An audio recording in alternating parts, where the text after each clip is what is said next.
मेरा नाम गुंजन है और हर लड़की की तरह मेरे भी कुछ सपने थे।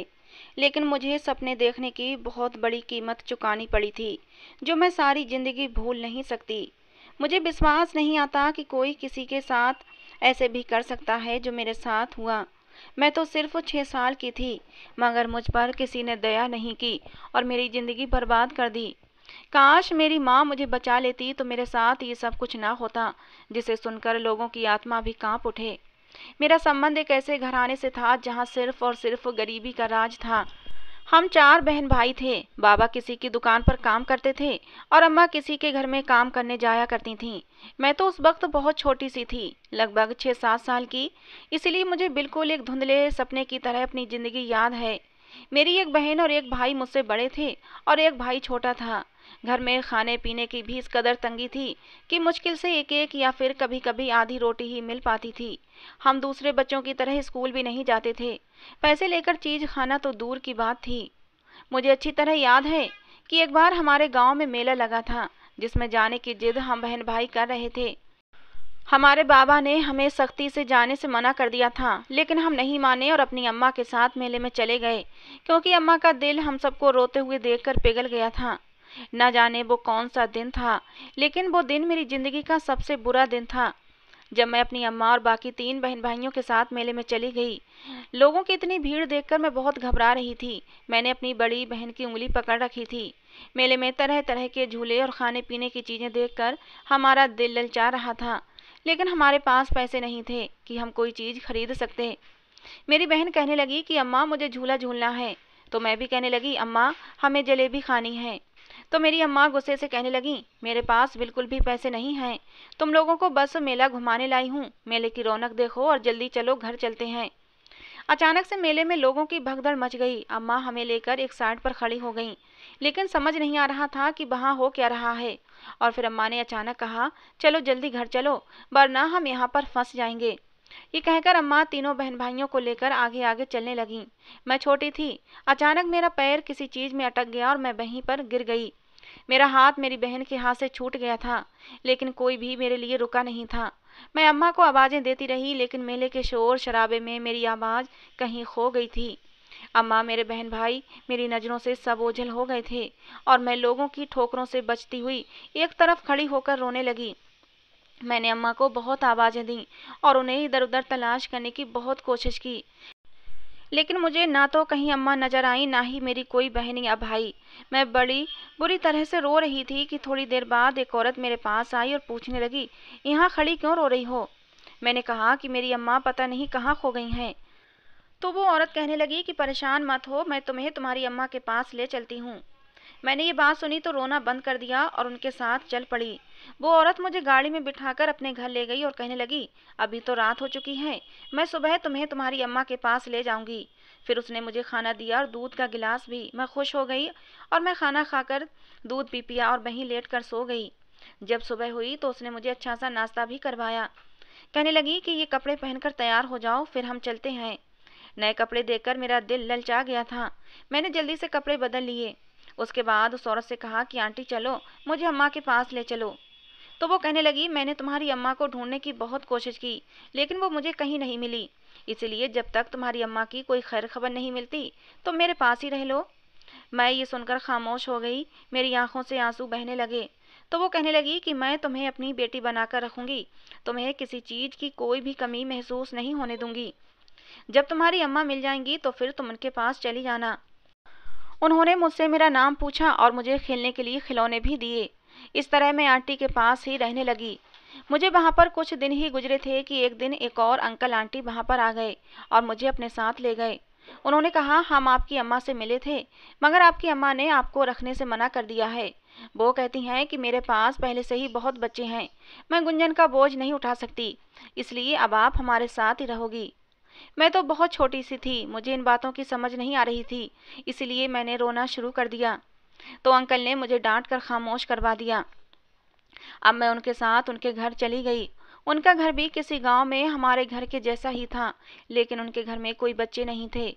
मैं अकेली थी, इसलिए मुझे भरपेट खाने को रोटी तो मिल जाती थी, लेकिन प्यार नहीं मिलता था। पहले पहल तो मुझे अम्मा बाबा की और अपने बहन भाइयों की बहुत याद आती थी, लेकिन धीरे धीरे मैं उनको भूलने लगी और नए माँ बाप के पास ही मेरा दिल लग गया। मेरे नए बाबा शहर से माल लाकर गांव की दुकानों पर सिलाई करते थे और अम्मा घर में बच्चों के कपड़े बेचा करती थीं। गांव की बहुत सारी औरतें वो कपड़े लेने के लिए हमारे घर आती थीं। अम्मा ने उनको बताया था कि ये गुंजन है और हमारी बेटी है, इसको हमने एक अनाथ आश्रम से लिया है। अम्मा की ये बात सुनकर सब औरतें मेरी अम्मा की तारीफ करती और मैं हैरान हो जाती कि मुझे तो किसी भी अनाथ आश्रम से नहीं लाया गया, बल्कि मैं तो मेले में गुम हो गई थी। और फिर मुझे मेरी अम्मा की फिर से याद आ जाती, जिसने मुझे अपने पास रखने से मना कर दिया था। इसलिए अम्मा अपनी सगी माँ से नफरत करने लग गई थी। मेरे नए मम्मी पापा ने मुझे स्कूल में दाखिला करवा दिया। हमारा गांव छोटा सा था, लेकिन उसके बावजूद यहाँ स्कूल बना हुआ था। मैं भी वहीं पढ़ने लग गई। अम्मा सारा दिन घर के काम और कपड़े बेचने में बिजी रहती। बाबा को अपने कामों से फुर्सत नहीं थी। पता नहीं मुझे ये लोग क्यों अपने साथ अपने घर लाए थे। मुझसे कोई खास मतलब नहीं रखते थे। दोनों अपने अपने कामों में बिजी रहते। वो मुझे अपनी बेटी बनाकर ले तो आए थे, लेकिन बेटियों वाला प्यार नहीं देते थे। जैसे जैसे मैं बड़ी होती गई तो मुझे पता चला कि इन लोगों की शादी को 15 साल गुजर गए थे। इसके बावजूद उनके यहाँ कोई औलाद नहीं हुई थी। इसीलिए ये मुझे अपनी बेटी बनाकर अपने घर ले आए थे। इसी तरह समय गुजरता गया। मुझे बेटी बनाकर लाने वाले अपनी बिजी जिंदगी में मुझे टाइम भी नहीं देते थे। मैं भी अपनी पढ़ाई और थोड़ा बहुत घर के कामों में बिजी रहने लगी थी। मेरे बाबा गुस्से के बहुत सख्त थे और अम्मा को छोटी छोटी बातों पर डांट देते थे, लेकिन मुझे कम ही डांट पड़ा करती थी। हाँ, बाबा का सारा गुस्सा अम्मा पर ही निकलता था और अम्मा अपना सारा गुस्सा मुझ पर निकालती। वो मुझे मारती तो नहीं थी, लेकिन अपनी बातों से मेरा दिल जरूर जलाती थी। मैं ये सोचती थी कि अगर इन लोगों को औलाद की ज़रूरत ही नहीं थी तो फिर ये मुझे यहाँ क्यों लाए। शायद अपने अकेलेपन को दूर करने के लिए, या शायद लोगों की बातों से बचने के लिए। खैर, मुझे मेरे सवालों के जवाब नहीं मिलते थे। ऐसे ही समय गुजरता गया और मैं जवान हो गई। मैंने 12वीं क्लास तक पढ़ाई कर ली थी। मैं पढ़ने में बहुत तेज थी। मैंने बाबा से कहा कि मैं आगे पढ़ना चाहती हूँ, इसीलिए मुझे शहर भेज दें। लेकिन बाबा कहने लगे, हमारे घर में बेटियाँ इतना ज़्यादा नहीं पढ़ती, इसलिए मैं तुम्हें और आगे नहीं पढ़ा सकता। मैं खामोश हो गई और अम्मा बाबा से कम बात करने लगी। जब कुछ दिन बाद बाबा ने महसूस किया कि मैं अब उदास रहने लगी हूँ, तो वो मेरी उदासी की वजह जान गए। वो समझ गए कि मैं आगे पढ़ना चाहती हूँ। इस बात का मेरे ऊपर इतना असर हुआ था कि मेरी सेहत भी खराब रहने लगी थी, क्योंकि मैं खाना पीना भी कम कर दिया था और किसी भी काम में दिलचस्पी नहीं लेती थी। तो बाबा ने मुझे इस शर्त पर शहर भेजने का फैसला किया कि मैं कभी भी उनका विश्वास नहीं तोड़ूंगी। मैंने बाबा से वादा कर लिया, तो उन्होंने मुझे शहर में उसी आंटी के पास भेज दिया जिसके पास से वो मुझे अपने घर लेकर आए थे। आंटी अब पहले से बूढ़ी हो गई थीं, लेकिन अभी तक वो अकेली ही रहती थीं। उनके कामकाज करने के लिए घर में नौकर चाकर मौजूद थे। वो 24 घंटे घर पर बस अकेली ही रहती थीं। वहाँ रहने के कुछ दिन बाद मुझे पता चला कि आंटी अपना एक मैरिज ब्यूरो चलाती हैं और जिन शादीशुदा बे औलाद जोड़ों को औलाद की ज़रूरत होती है, उन्हें कहीं ना कहीं से आंटी बच्चे लाकर दे देती हैं। मुझे हैरत होती थी कि ये बच्चे उनके पास आते कहाँ से थे, और मैंने एक बार अपने मन में मचलता ये सवाल आंटी से पूछ लिया। मेरे सवाल पर आंटी पहले थोड़ा हड़बड़ा गईं, फिर कहने लगीं, जिन बच्चों के माँ बाप नहीं होते और वो अनाथ होते हैं, ऐसे बच्चे कुछ लोग मेरे पास पहुँचा देते हैं। या फिर आजकल का ज़माना ख़राब है, लड़कियां शादी से पहले माँ बन जाती हैं, तो वो अपने बच्चे को जन्म देने से पहले ही मार देना चाहती हैं। लेकिन मुझे पता चल जाता है, तो मैंने समझाती हूँ कि 9 महीने तक तुम इस बच्चे को रखो, किसी को कानो कान खबर नहीं होगी। 9 महीने के बाद जैसे ही बच्चे को जन्म दोगी, वो बच्चा तुम मुझे दे देना। बदले में मैं बच्चे की माँ को कुछ पैसे भी दे देती हूँ। इस तरह बच्चों की ज़िंदगी भी बच जाती है और बेऔलाद जोड़ों का भी भला हो जाता है। आंटी की ये बातें सुनकर मुझे अच्छा लगा था कि आंटी इतना अच्छा काम करती हैं। उन्होंने घर में ही एक कमरे को अपना ऑफिस बना रखा था। मैंने उनसे कहा कि पढ़ाई के साथ साथ मैं आपके कामों में भी आपकी मदद कर सकती हूँ। तो उन्होंने मुझे अपने साथ हिसाब किताब के लिए रख लिया, क्योंकि मेरी अंग्रेजी भी बहुत अच्छी थी और मैं हिसाब किताब में भी बहुत होशियार थी। अब धीरे धीरे मैं उनका काम देखने लग गई। कॉलेज से जब वापस घर आती तो उनके ऑफिस में काम करती और फिर शाम को थोड़ी देर पढ़ने के बाद उनके साथ बैठकर बातें करती और फिर अपने कमरे में चली जाती। यही मेरी रूटीन थी। इसी में 6 महीने गुजर गए। इन 6 महीनों में मैं अपने घर सिर्फ 3-4 बार ही गई थी, क्योंकि बाबा 2-3 हफ्तों बाद शहर का चक्कर लगाते थे तो मुझसे मिलने आ जाते थे। वो हर महीने कुछ पैसे भी मुझे दे देते। लेकिन जब आंटी ने भी मुझे मेरे काम के पैसे देने शुरू कर दिए तो फिर मैंने बाबा से पैसे लेने से मना कर दिया। उन्होंने कहा, चलो ये पैसे मैं तुम्हारे लिए सेव करके रखता हूँ, आगे तुम्हारे फ्यूचर में काम आएंगे, मैं तुम्हारे लिए कमेटी डाल दूंगा। मैं बाबा की बात पर खामोश रही। मैं बाबा का मतलब समझ गई थी, लेकिन मैं शादी के बारे में नहीं सोचना चाहती थी क्योंकि अभी मुझे बहुत पढ़ना था। फिर ऐसा हुआ कि कॉलेज में मेरी एक लड़के से दोस्ती हो गई। नोट्स के सिलसिले में उससे मेरी बातचीत होने लगी थी, जो धीरे धीरे दोस्ती में बदल गई। हम दोनों एक ही क्लास में पढ़ते थे, इसलिए रोज का साथ था, और फिर ये दोस्ती मोहब्बत में बदल गई। उस लड़के का नाम समीर था। समीर का संबंध एक अमीर घराने से था। जब उसने मुझे अपने बारे में सब कुछ बताया तो मुझे समझ नहीं आ रहा था कि उसके घर वाले मुझ जैसी गरीब लड़की को कैसे अपना सकते हैं। समीर कहने लगा, मेरे मम्मी पापा पुरानी सोच के मालिक नहीं हैं, बल्कि उनको इस बात से भी फर्क नहीं पड़ेगा कि तुम्हारा बैकग्राउंड क्या है, क्योंकि तुम वैसे भी बहुत खूबसूरत और बहुत ही इंटेलिजेंट लड़की हो। समीर की बातों से मुझे कुछ तसल्ली तो हुई थी, मगर फिर भी दिल में अजीब से डर सता रहे थे। मुझे उसके घर वालों की तरफ से ही डर लगा हुआ था, लेकिन मैं नहीं जानती थी कि असल समस्या तो मेरे घर वालों की तरफ से पैदा होगी। मैं अक्सर रात को भी समीर से फ़ोन पर बात करती थी, इसलिए आंटी को मुझ पर शक हो गया था। एक दिन वो मुझसे पूछने लगी कि रात के समय किससे बात करती हो, कहीं कोई लड़का तो नहीं है तुम्हारी ज़िंदगी में जिससे तुम्हारी दोस्ती हो गई है। तो मैंने आंटी से कहा कि वो मेरा क्लास फेलो है और बहुत अच्छा लड़का है, हम एक दूसरे को पसंद करते हैं। ये सुनकर आंटी मुस्कुराने लगी और कहने लगी, ख्याल रखना, तुम जिस घर की बेटी हो वो लोग शायद तुम्हें इन बातों की इजाज़त ना दें। मैंने आंटी से कहा कि समीर मुझसे शादी करना चाहता है। तो आंटी ने कहा कि चलो देखते हैं, जो होगा वो तुम्हारे सामने ही आ जाएगा। उसके बाद उन्होंने दोबारा मुझसे कोई बात नहीं की। मुझे उनके पास रहते हुए 2 साल होने वाले थे और कुछ ही दिन में मेरे पेपर भी शुरू होने वाले थे। इसीलिए मैंने ये सब बातें सोचना छोड़ दी थीं और अपनी पेपर्स की तैयारी में मगन हो गई थी। जिस दिन मेरा आखिरी पेपर था, मैं उस दिन पेपर देकर घर आई तो आंटी किसी से फ़ोन पर बातें कर रही थीं। मैंने उनकी बातें सुनी तो मेरे कान खड़े हो गए, क्योंकि वो किसी से कह रही थीं कि गुंजन को जिस गांव के मेले से मैं लेकर आई थी, उस गांव में मेरी एक कजिन भी रहती है जो गुंजन के असली माँ बाप को जानती है। ये सुनकर मैं छुपकर वहीं पर खड़ी हो गई, क्योंकि मैं जानना चाहती थी कि आंटी आगे क्या कहेंगी। लेकिन जो मैंने सुना तो मेरे पैरों तले से ज़मीन निकल गई थी। आंटी फ़ोन पर किसी से कह रही थीं कि गुंजन को मैंने आगे अपने जानने वाले एक बेऔलाद जोड़े को बेच दिया था, लेकिन उन्होंने अब तक मुझे पूरी रकम नहीं दी है, जबकि वो अब जवान हो चुकी है और अब मेरे ही पास काम करती है। मैं सोच रही हूँ कि बहुत ही खूबसूरत और ताज़ा कली है, क्यों ना मैं इसे किसी ऐसे के हाथों बेच दूँ जहाँ से मुझे भी फ़ायदा मिल सके। ये सुनने की देर थी कि मैं आंटी के सामने चली गई। मुझे देखकर वो एकदम से चौंक गई थीं। उन्होंने फ़ोन काट दिया। मैं उनकी तरफ खामोशी से देखे जा रही थी। वो कहने लगी, अगर तुमने मेरी बातें सुन ली हैं तो ये भी सुन लो, जो मैं कह रही थी वो सब सच है। तुम्हारे अम्मा बाबा ने मुझसे जो रकम तय की थी उसका कुछ हिस्सा अभी बाकी है।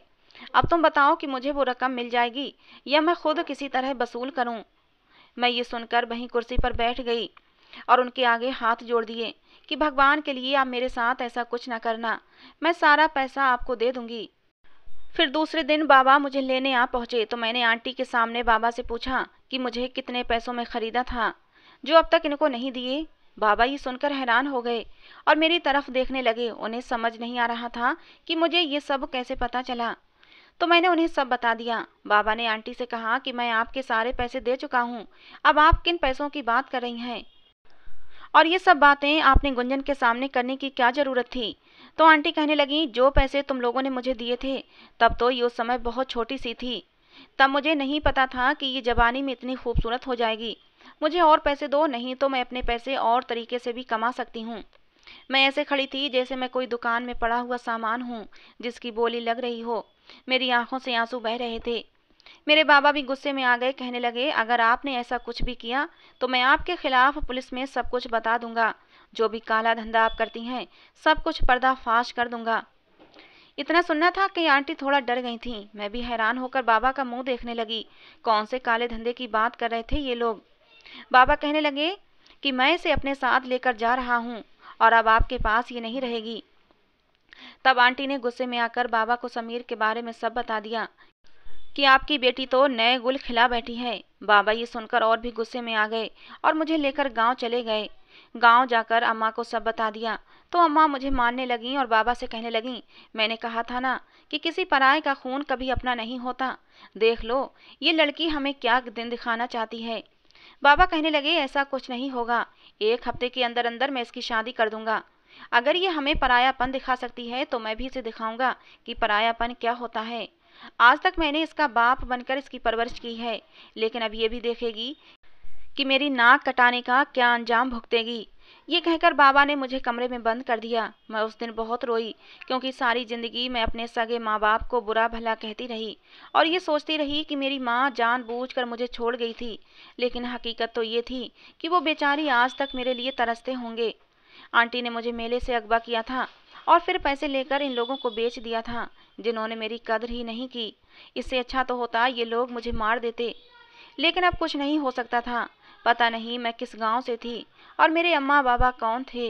यही सब बातें सोचते हुए मेरा दिमाग सुन्न हो रहा था, लेकिन मेरे रोने धोने का किसी पर कोई भी असर नहीं हुआ और बाबा ने ना जाने किससे मेरा रिश्ता तय कर दिया। मैं बहुत रोई, गिड़गिड़ाई, अपने बाबा के हाथ जोड़कर विनती की कि मैं समीर से बहुत प्यार करती हूँ, वो बहुत अच्छा लड़का है और वो भी मुझसे बहुत प्यार करता है। मेरे साथ यूँ जोर जबरदस्ती मेरे मुंह से किसी गैर लड़के का नाम सुनकर तो पुराने ख्याल के मेरे बाबा और भी गुस्से से दहाड़ उठे थे।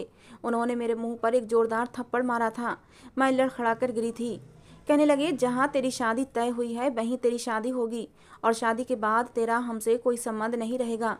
हम पहले भी बेऔलाद थे और तुझे इस घर से भेजने के बाद बेऔलादी की जिंदगी जी लेंगे। और बाबा ने जो कहा था उसके अनुसार 1 हफ्ते के बाद मेरी शादी तय कर दी। समीर का प्यार दिल में दफन करके मैं नैतिक की पत्नी बनकर उसके घर आ गई। नैतिक का संबंध बहुत गरीब घराने से था। वो अपने माँ बाप का इकलौता बेटा था। उसके बाप का देहांत हो चुका था और उसकी माँ मेरा जीना हराम करने के लिए अब तक जिंदा थी। नैतिक उम्र में मुझसे डबल था, देखने में भद्दी शक्ल सूरत का था और मुझे वो बिल्कुल भी पसंद नहीं था। पता नहीं मेरे अम्मा बाबा ने क्या देखकर मेरी शादी नैतिक से कर दी थी। उनकी अपनी सगी बेटी होती तो कभी भी उसके साथ ऐसा ना करते। उन्होंने तो न जाने मुझसे कौन सा बदला लिया था जो मेरी जिंदगी नरक बना दी थी। मेरी सास बिल्कुल एक रिवायती सास थी, जो हर वक्त उसके मुंह से कुछ न कुछ ऐसा निकलता रहता जो मेरा दिमाग खराब कर देता। कभी वो मुझे बदकिरदार और बदतमीज होने के ताने देती तो कभी मेरे किए गए हर काम में कीड़े निकाल कर मुझे जलील कर देती। वो अच्छी तरह जानती थी कि मैं उसके बेटे को बिल्कुल भी पसंद नहीं करती। इसी वजह से वो मेरे साथ और भी बुरा रवैया रखती थी। अपनी माँ की तरह नैतिक भी बददिमाग और जाहिल आदमी था। अगर वो दिल का अच्छा होता तो शायद धीरे धीरे मैं उसे अपना पति स्वीकार कर लेती। शादी के शुरू में तो मैंने समझौता करने की बहुत कोशिश भी की थी, लेकिन नैतिक अनपढ़, जाहिल, गवार और पुरानी सोच का मालिक था। अगर मैं अच्छे से तैयार होकर घर में बैठ जाती तो कहता, वो मुझ पर शक करने लग जाता और कहता कि किसी और से मिलने जा रही हो, जो इतना तैयार होकर घर में फिर रही हो, शरीफ औरतों के ये लक्षण नहीं होते। उसकी ये बकवास सुनकर मेरा दिल और भी उससे बुरा होता चला गया। फिर तो मैं उसकी शक्ल भी देखना गवारा नहीं करती थी। मैंने उससे बातचीत करना अब बिल्कुल बंद कर दिया था। अब तो धीरे धीरे नैतिक ने मुझ पर हाथ उठाना भी शुरू कर दिया था। वो अपनी माँ के भड़काने में आ जाता और मुझे बुरी तरह पीट दिया करता था। एक दिन तो उसने हद ही कर दी। अपनी माँ के कहने पर नैतिक ने मुझे डंडों से पीटा था। मेरे अंदर गुस्सा और नफरत की आग भड़क उठी थी। मैंने गुस्से के मारे नैतिक के हाथ से डंडा छीन लिया और जाकर अपनी सास के पास खड़ी हो गई। मैंने डंडा उठाते हुए कहा कि अगर मुझसे आज के बाद पंगा लिया तो मैं ये डंडा तुम्हारे सर पर मारकर तुम्हारा सर फोड़ दूंगी। बहुत सह लिया मैंने तुम लोगों के जुल्मों सितम को। आगे से मुझसे पंगा मत लेना, नहीं तो।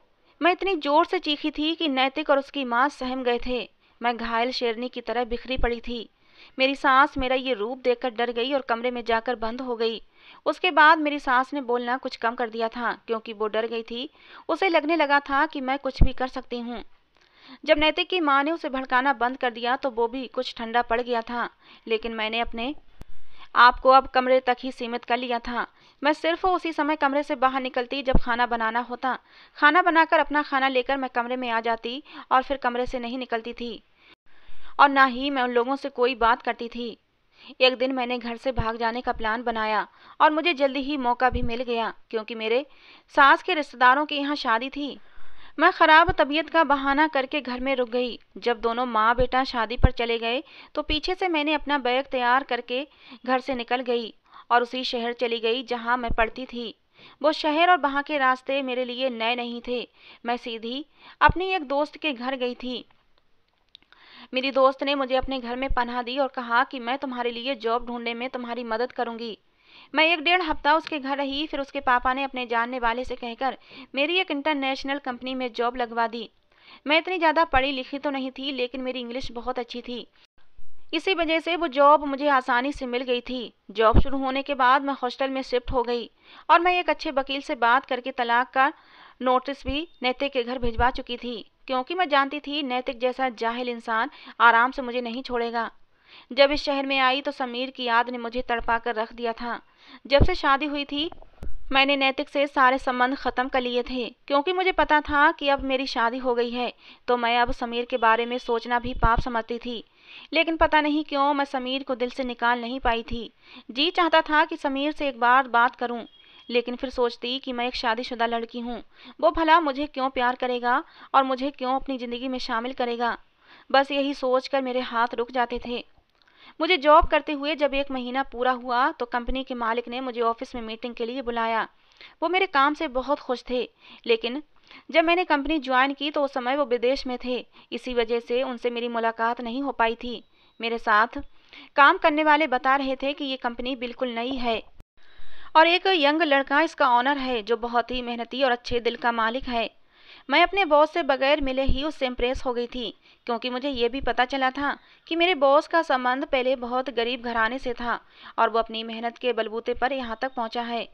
और फिर उस दिन मैं बहुत खुश हुई थी कि मैं अपने बॉस से पहली बार मिल रही थी। जब मैं उनके केबिन में गई तो मैं हैरान रह गई, क्योंकि वो बिल्कुल ही जवान लड़का था। मुझे उससे मिलकर खुशी हुई कि हमारे नौजवान अब भी अपने फ्यूचर को लेकर इस कदर मैच्योर हैं। बॉस से मेरी पहली मुलाकात बहुत अच्छी रही।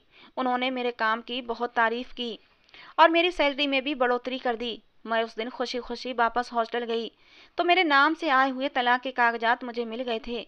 मैंने भगवान का धन्यवाद किया कि नैतिक जैसे जाहिल इंसान से मेरी जान छूट गई थी। अब मैं आज़ाद थी और अपनी ज़िंदगी का सही फैसला कर सकती थी। मैंने ना तो अपने माँ बाप से कोई कांटेक्ट किया था, ना ही उस आंटी से, क्योंकि मैं जानती थी वो सब लोग ही मेरे साथ वफादार नहीं थे। इसी वजह से मैं बस अपने पैरों पर खड़ी होकर अपने लिए कोई अच्छा फैसला करना चाहती थी। कुछ दिन बाद बॉस ने मुझे दोबारा ऑफिस में बुलाया और कुछ नए काम मेरे हवाले कर दिए। मैंने अपना बेस्ट देते हुए काम बहुत ही अच्छे तरीके से निपटाया था। मैंने सारा काम करके बॉस के सामने रख दिया तो वो बहुत खुश हुए और उन्होंने मुझे अपने साथ लंच की ऑफ़र की। मैं कुछ हिचकिचा रही थी, लेकिन उन्होंने कहा तुम मुझे अपना छोटा या बड़ा भाई समझ लो, मुझे खुशी होगी अगर आप मेरे साथ लंच करेंगी। उनकी बात सुनकर मेरा दिल भर आया और मुझे अपने दोनों भाई याद आ गए जो सालों पहले मुझसे बिछड़ गए थे। मैं बॉस के साथ लंच पर चली गई। उस दौरान उन्होंने मुझे मेरे बारे में पूछा तो मैंने अपने बारे में उन्हें शॉर्ट में थोड़ा सा बता दिया, लेकिन वो कहने लगे पता नहीं क्यों आपसे मुझे एक अपनापन सा महसूस होता है। अगर आप बुरा ना माने तो मैं आपको दीदी कहकर पुकार सकता हूँ। मैंने खुशी से उनको इजाज़त दे दी। उन्होंने मुझे मेरा फ़ोन नंबर भी लिया और कहने लगे जब भी कोई ज़रूरत पड़े तो मुझे बिना झिझक कॉल कर लेना। उस दिन के बाद कभी कभी मेरी उनसे फ़ोन पर बात हो जाती थी। और फिर एक दिन जब मेरी तबीयत बहुत ख़राब हुई तो मैं ऑफिस नहीं गई। मुझे कॉल आई, वो कहने लगे कि मैं आपके हॉस्टल के बाहर बैठा हूँ, आप जल्दी से आ जाएं, मैं आपको डॉक्टर के पास लेकर चलता हूँ। मैंने पहले तो उनको मना किया, मगर वो नहीं माने। फिर मैं नीचे उतर आई। मैं उस समय बहुत ही तेज़ बुखार में थी। वो अपनी कार में मौजूद थे, मुझे क्लिनिक पर ले गए। डॉक्टर ने मुझे कुछ दवाइयाँ लिख कर दे दी। वापसी पर उन्होंने मुझे खाने की ऑफ़र की। खाना खाने के बीच बातों बातों में उन्होंने मुझसे अपनी फैमिली का जिक्र किया तो बताने लगे कि उनका संबंध एक गांव से है। वो 4 बहन भाई हैं। उनके माँ बाप का देहांत हो चुका है, बहन की शादी हो गई है और बड़ा भाई भी शादीशुदा है, इसलिए वो शहर में अकेले ही रहते हैं। हाँ, लेकिन अपनी बहन और भाई से मिलने उनके घर जाते रहते हैं। मैं उनकी बातें सुनकर कुछ सोच में पड़ गई और उनसे पूछने लगी आपकी कितनी बहनें हैं। उन्होंने कहा मेरी 2 बहनें हैं, मगर मैं सिर्फ एक से मिलता हूँ, क्योंकि मेरी एक बहन बचपन में ही खो गई थी। ये सुनकर मैं उठकर खड़ी हो गई और मैंने उनका नाम लेकर पुकारा। दरअसल मेरे बॉस का नाम तो देव था और हम उसे बचपन से देबू कहकर पुकारते थे। जब मैंने उनको देबू कहा तो वो भी उठकर खड़े हो गए और कहने लगे आप मेरी बहन गुंजन दीदी हो। मेरी तो आवाज़ ही नहीं निकल रही थी, मैं बस रोए जा रही थी और अपने भाई के गले मिलकर सदियों से बेचैन दिल को सुकून दे रही थी। मेरे भाई ने मेरे सर पर हाथ रखकर मुझे चुप करवाया और फिर सीधा अपने घर ले गया। उसने बताया, जब तुम खो गई थीं तो अम्मा बाबा ने तुम्हें बहुत ढूंढा, लेकिन तुम कहीं नहीं मिली। मगर जब तक जिंदा रहे वो तुम्हें ढूंढने की कोशिश करते रहे और फिर तुमसे मिलने की उम्मीद लिए हुए इस दुनिया से चले गए। मैंने देव से बड़ी बहन और भाई का पूछा कि वो कहाँ हैं, कैसे हैं, तो उसने मुझे सबके बारे में बताया। मैंने कहा, मुझे अपने बहन भाइयों से मिलना है। देव ने कहा, भाई इसी शहर में रहते हैं, मैं तुम्हें उनसे मिलाने ले चलूंगा। वो सभी इसी शहर में रहते हैं, सिर्फ बड़ी दीदी हैं जो गांव में रहती हैं। मेरा दिल बड़ा बेचैन था सबसे मिलने को, और मेरे लिए ये किसी चमत्कार से कम नहीं था कि इस तरह अचानक मुझे मेरा परिवार मिल जाएगा। फिर वो मेरे बारे में पूछने लगा तो मैंने उसे अपनी सारी कहानी सुना दी। सुनकर उसे बहुत अफसोस हुआ, लेकिन फिर उसने धन्यवाद किया भगवान का कि मैं उसे मिल गई। उसने मुझे जॉब करने से मना कर दिया, कहने लगा, अब तुम घर में बैठकर ऐश करो, तुम्हारा भाई है ना। ये सुनकर मैं मुस्कुराने लगी। देव ने बड़े भाई को फ़ोन करके सारी बात बता दी और दीदी को फ़ोन करके बड़े भाई के घर पर ही बुला लिया। वीकेंड पर मुझे लेकर गया। हम सब एक दूसरे से मिलकर काफ़ी देर तक रोते रहे और बड़ी देर तक बातें करते रहे। बड़ी भाभी बहुत ही अच्छी थीं, उन्होंने हमें बड़े प्यार से ट्रीट किया। और जब एक दिन मेरे भाइयों ने मुझे मेरी आगे की ज़िंदगी के बारे में पूछा कि मैं अब आगे क्या करना चाहती हूँ, क्योंकि वो लोग चाहते थे कि मैं शादी करके अपने घर पर सेटल हो जाऊँ, मेरे दिमाग में फिर से समीर का ख्याल आया था। मैंने देव से कहा कि मैं बस एक बार समीर से मिलना चाहती हूँ। पता नहीं क्यों दिल में उम्मीद बसी हुई थी कि शायद अब भी समीर मुझसे मोहब्बत करता होगा, और इसी उम्मीद की आस पर मैं समीर से मिलने चली गई थी। वो अपने बाप का बिजनेस संभालने लगा था। मेरे पास उसका नंबर मौजूद था। मैंने उसे कॉल किया। कॉल करते हुए मेरी उंगलियां कांप रही थीं, लेकिन मैंने हिम्मत करते हुए उसका नंबर डायल कर दिया। मेरी आवाज़ सुनकर वो खुश हो गया था। मैंने उसे मिलने के लिए एक होटल में बुलाया था। एक दूसरे को देखकर हम काफ़ी खुश हुए थे। समीर की आंखों में भी चमक आ गई थी। कॉफ़ी के दौरान मैंने उसे अपने बारे में सब कुछ बता दिया, लेकिन मेरी शादी और फिर तलाक की बात सुनकर पता नहीं समीर के चेहरे की चमक अचानक से गायब हो गई। वो कहने लगा, दरअसल मेरे माँ बाप ने भी मेरा रिश्ता तय कर दिया है और कुछ ही दिन में मेरी शादी भी हो जाएगी। मैं समझ गई थी कि समीर एक शादीशुदा और फिर उसके बाद तलाकशुदा लड़की से शादी नहीं करना चाहता। मैंने भी अपने दिल के जज्बातों को थपक कर सुला दिया। जब समीर अपनी ज़िंदगी में आगे बढ़ने वाला था तो मैं उसके कदम क्यों रोकती। मेरी बहन और भाइयों ने मेरे ऊपर बहुत जोर डाला कि मैं शादी कर लूं, लेकिन अब शादी और प्यार जैसे रिश्तों से मेरा दिल उठ चुका था। मैंने साफ मना कर दिया कि मैं शादी नहीं करना चाहती। सबके लाख मनाने पर भी मैं नहीं मानी थी, और फिर मेरी दीदी और दोनों भाइयों ने मेरी जिद के आगे हथियार डाल दिए। कुछ ही समय बाद हम सबने मिलकर देव की शादी की थी। शादी का ये फंक्शन मेरी ज़िंदगी का सबसे यादगार फंक्शन रहा था, क्योंकि इस फंक्शन में मेरा परिवार मेरे साथ था। ज़िंदगी में कोई कमी नहीं है, बस अंदर एक खालीपन सा महसूस होता है। शायद मैं समीर को अपने दिल से निकाल नहीं पाई हूँ और ना ही कभी निकाल पाऊंगी। दोस्तों, आपको क्या लगता है, क्या समीर को भुलाकर मुझे अपनी ज़िंदगी में आगे बढ़ जाना चाहिए, या फिर समीर के प्यार को दिल में बसाए यूं ही ज़िंदगी गुजार देनी चाहिए? अपनी राय कमेंट सेक्शन में ज़रूर देना दोस्तों। तो दोस्तों, ये थी आज की हमारी कहानी। आपको कैसी लगी ज़रूर बताना। पसंद आई हो तो प्लीज़ अपनी राय ज़रूर देना। इस कहानी को लाइक भी ज़रूर करना। रोज़ एक नई कहानी सुनने के लिए हमारे चैनल को भी सब्सक्राइब करना। कहानी को अंत तक सुनने के लिए आप लोगों का बहुत बहुत धन्यवाद दोस्तों। मिलते हैं अगली किसी नई कहानी के साथ।